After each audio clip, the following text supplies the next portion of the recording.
2026 সালে এসে একজন স্টুডেন্টের জন্য 1 লাখ টাকা কামানো কি অনেক বেশি কঠিন? আপনি যদি ইউটিউব সার্চ করেন হাজারটা ভিডিও পাবেন, এই 5টি কাজ করলে, এই 7টি কাজ করলে আপনি লাখপতি কোটিপতি হতে পারবেন। কিন্তু বাস্তবতা হলো আমাদের মতো সাধারণ স্টুডেন্টদের জন্য মোটিভেশন দিয়ে পকেট ভরে না। টাকা জমানোর জন্য দরকার হলো একটা নিখুঁত ম্যাথমেটিক্যাল ফ্রেমওয়ার্ক। গত 4 বছর আগে আমি টিউশনের স্যালারি এবং ছোট্ট একটা উদ্যোগের মাধ্যমে প্রথম 1 লাখ টাকা জমানোর এই মাইলফলক টাচ করি। তখন পরিষ্কারভাবে বুঝতেছিলাম এটা কেবল কত টাকা আর্ন করতেছি তার উপর নির্ভর করে না, বরং ক্যাশ ফ্লো কিভাবে মেনটেন করতেছি তার উপর নির্ভর করে। আজকের এই ভিডিওতে আমি কোনো চটকদার সফলতার স্টোরি অথবা কোনো কাল্পনিক গল্প শোনাবো না, বরং আমার রিয়েল লাইফে আমি যেই স্ট্র্যাটেজি ফলো করে প্রথম 1 লাখ টাকা জমানোর এই মাইলফলক টাচ করি সেই গল্পটাই ধাপে ধাপে শেয়ার করব।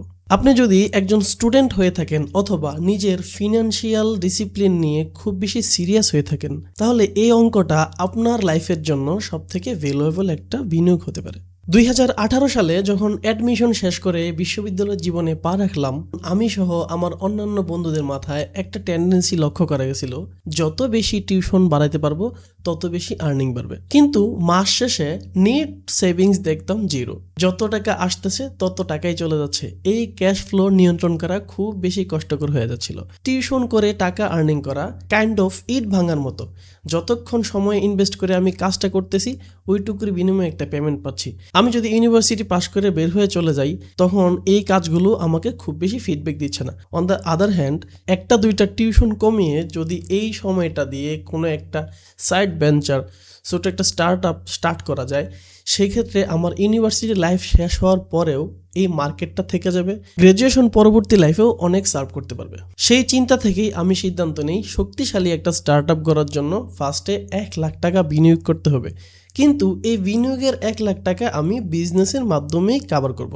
যদি লজিক্যালি এই জিনিসটাকে ব্যাখ্যা করতে চাই যে কেন বিজনেস থেকেই এই 1 লাখ টাকা কাভার করতে হবে পরবর্তী রিস্ক নেওয়ার জন্য বা পরবর্তী বিগ ভেঞ্চারে ইনভেস্ট করার জন্য, একদিকে যদি টিউশনকে রাখি, অপরদিকে বিজনেস।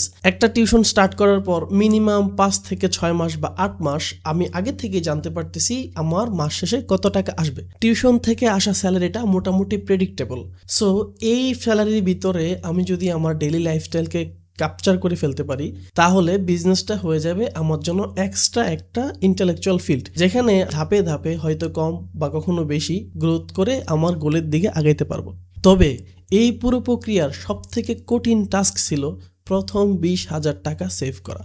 ফিজিক্সের ভাষায় এই পয়েন্টটাকে সংজ্ঞায়িত করা যায় স্ট্যাটিক ফ্রিকশন টার্ম দিয়ে। আপনি দেখবেন একটা ভারী বস্তুকে গতিশীল করার জন্য সবথেকে বেশি ফোর্স প্রয়োজন, কিন্তু একবার গতিশীল হয়ে গেলে তখন এটাকে সহজেই কন্টিনিউ করা যায়। 1 লক্ষ টাকা জমানোর জার্নিটাও ঠিক তেমনই ছিল।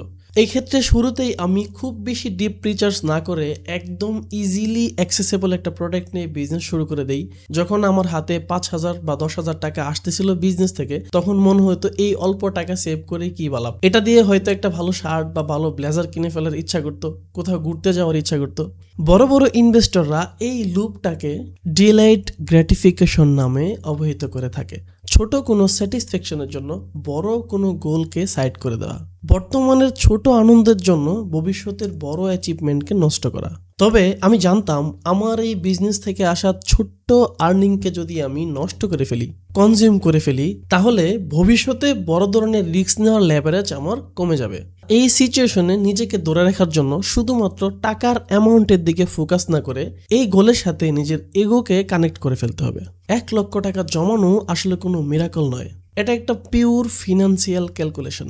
আপনি যদি একজন স্টুডেন্ট বা ছোটখাটো চাকরিজীবী হয়ে থাকেন, আপনার সার্ভাইভাল কস্ট কত তা ক্যালকুলেশন করে বের করে ফেলুন। এক্ষেত্রে আপনার টাস্ক হবে সার্ভাইভাল কস্টটাকে কন্টিনিউয়াস যে আর্নিং সোর্স তা দিয়ে কভার করে ফেলা। এবার আপনার যদি কোনো সাইড ইনকাম না থাকে, তবে আপনার লক্ষ্য হবে এমন একটা স্কিল বা এমন একটা ছোট্ট উদ্যোগ বেছে নেওয়া যা আপনাকে ফিক্স স্যালারির বাইরে কিছুটা হলো গ্রোথ এনে দিতে সাহায্য করবে।